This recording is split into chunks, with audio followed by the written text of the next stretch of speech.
Hi అండి. అందరికీ నమస్తే. నేను మీ గీత. పట్నం అమ్మాయి, పల్లెటూరి అబ్బాయి పార్ట్ 37. ముందు ఎపిసోడ్స్ చూస్తే ఈ స్టోరీ మీకు అర్థమవుతుందండి. ఎక్కడ స్కిప్ చేయొద్దు. డైలీ స్టోరీస్ని ఫాలో అవ్వండి. శశి మాట్లాడుతుంటే పట్టించుకోకుండా సురేష్ ఎటో చూస్తూ ఉంటాడు. సురేష్ చూస్తున్న వైపు శశి కూడా చూస్తుంది.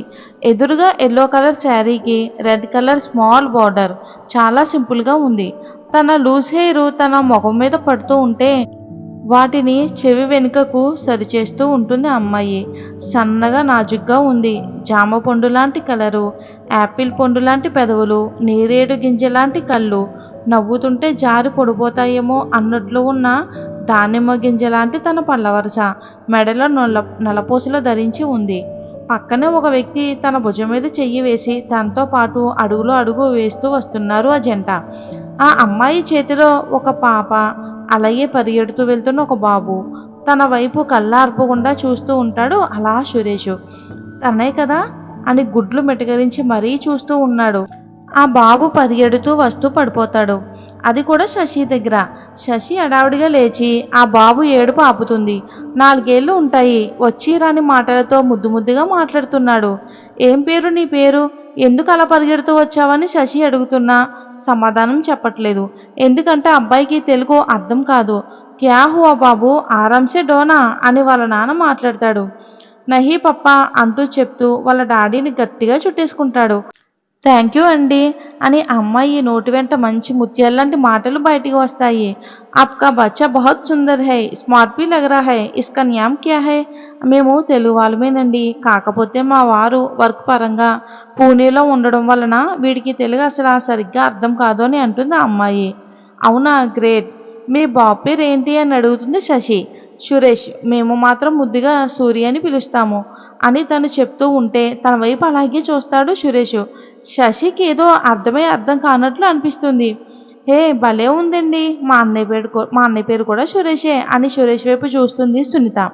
అప్పుడు ఆ అమ్మాయి సురేష్ని చూస్తుంది. అంతే, ఒక్కసారిగా తన చూపు తిప్పుకోలేకపోతుంది.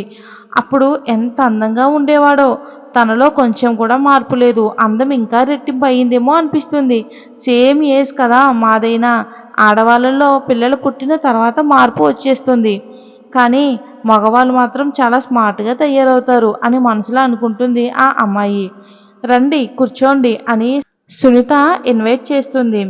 అప్పుడే తన హస్బెండ్కి ఫోన్ రావటం వలన ఆయన పక్కకి వెళ్తారు. అంజలి ఇతనికి ఎదురుగా కూర్చుంటుంది. సురేష్ వైపు చూస్తూ ఉంటుంది. సురేష్ తను చూడటం గమనించి తన చూపు పక్కకు తిప్పుకుంటాడు. సురేష్, నువ్వేనా లేక ఇంకెవరైనానా? రేలంగిలో నాతో పాటు చదువుకున్న సురేష్వే కదా నువ్వు అని అడుగుతుంది అంజలి. అవును. శశికి వాళ్ళ అత్తయ్య చెప్పిన ప్రేమ కథ గుర్తుకు వస్తుంది. ఓ, అంజలి అంటే తనే కాబోలు. ఈయన ముద్దుగా అంజలి అని పిలుచుకుంటారు. చాలా అందంగా ఉంది. 2 పిల్లలు పుట్టిన తర్వాత కూడా తన అందంలో ఎలాంటి మార్పు లేదు.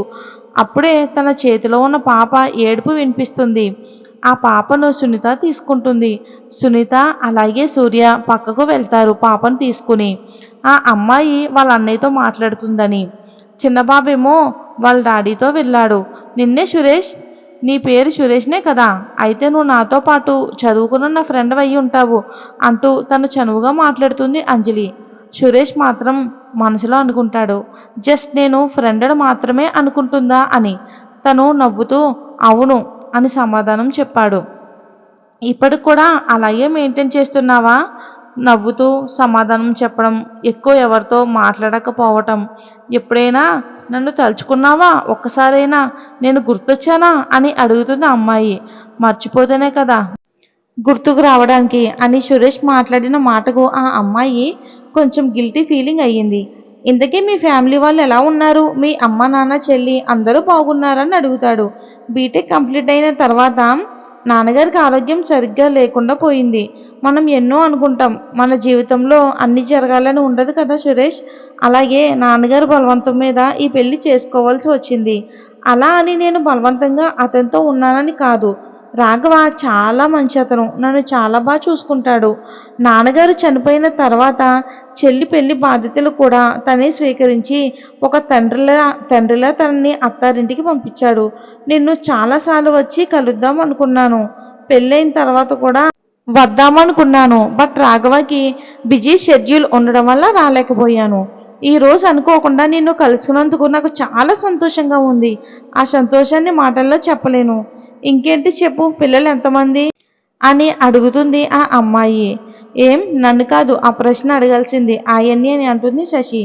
ఎవరు సురేష్ ఈ అమ్మాయి అని అడుగుతుంది అంజలి. తనే నా భార్య శశి. వావ్, నీ పేరు చాలా బాగుంది, అలాగే మీ హెయిర్ కూడా చాలా బాగుంది. నిన్ను కలిసినందుకు కూడా నాకు చాలా హ్యాపీగా ఉంది శశి అని అంటుంది. ఏంటి సురేష్, మీ వైఫ్ని పరిచయం చేయవా, పిల్లలు ఎక్కడా అని అడుగుతుంది. వైఫ్నే వైఫ్గా చూడటం లేదు, ఇంకా పిల్లలు కూడానా అని మనసులో అనుకుంటుంది శశి. అయ్యో, ఇప్పుడే వద్దనుకున్నాం లేండి అని అంటుంది శశి. ఓ అవునా, ఇంకేంటి విషయాలు, ఏముంది రొటీన్ లైఫ్, మీరు మాట్లాడుతూ ఉండండి, నేను కాఫీ తీసుకొస్తానని వెళ్తుంది శశి వాళ్ళిద్దరికీ ప్రైవసీ ఇవ్వడానికి. ఏంటి సురేష్, ఎలా ఉన్నావు? నువ్వు నన్ను ఎంత ప్రేమించావో నాకు తెలుసు. నన్ను మర్చిపోయి ఇంకొక అమ్మాయితో నీ జీవితాన్ని పంచుకోలేదు అని అర్థమవుతుంది. మీ ఇద్దరు భార్యాభర్తల్లా అస్సలు లేనట్టు ఉన్నారు కదా. జీవితం అని అనుకున్నట్లు ఎప్పటికీ జరగదు. నువ్వంటే ఎంత ప్రేమ నాకు తెలుసు కదా.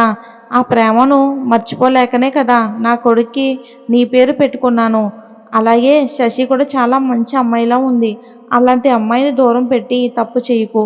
నేను కూడా కష్టంతోనే పెళ్లి చేసుకున్నాను. ఇప్పుడు చూడు, ఆయనతో ఎంత సంతోషంగా ఉంటున్నాను. నన్ను కళ్ళల్లో పెట్టుకుని మరీ చూసుకుంటున్నారు. తల్లిదండ్రులకు దూరంగా ఉన్నారు అన్న బాధే లేదు నాకు.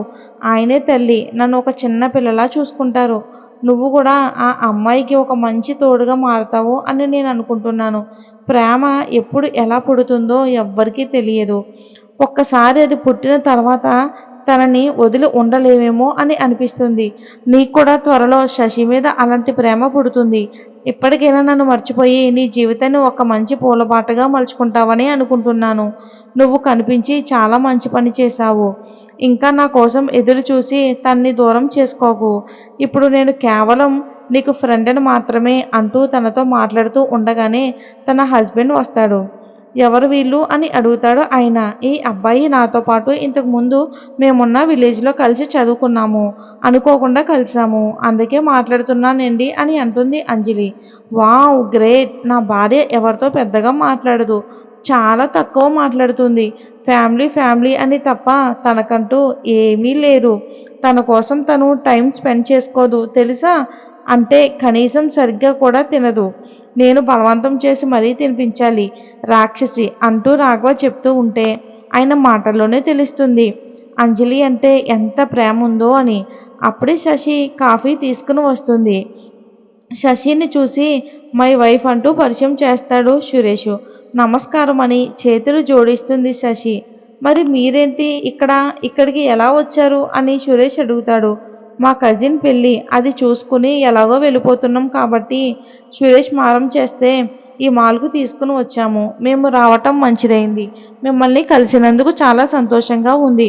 నా భార్య ఇంత సంతోషంగా మాట్లాడటం ఎప్పుడూ చూడలేదు. నీతో మాట్లాడుతూ ఉంటే తన కళ్ళల్లో ఆనందం కనిపిస్తుంది. తప్పకుండా మీరు పూణే వచ్చినప్పుడు మా ఇంటికి రావాలి అంటూ ఆయన విజిటింగ్ కార్డు సురేష్కి ఇస్తాడు. అలా వాళ్ళతో చాలా టైం స్పెండ్ చేస్తారు. ఇక వాళ్ళ ఫ్లైట్కి టైం అవడంతో అక్కడ నుంచి వెళ్ళిపోతారు.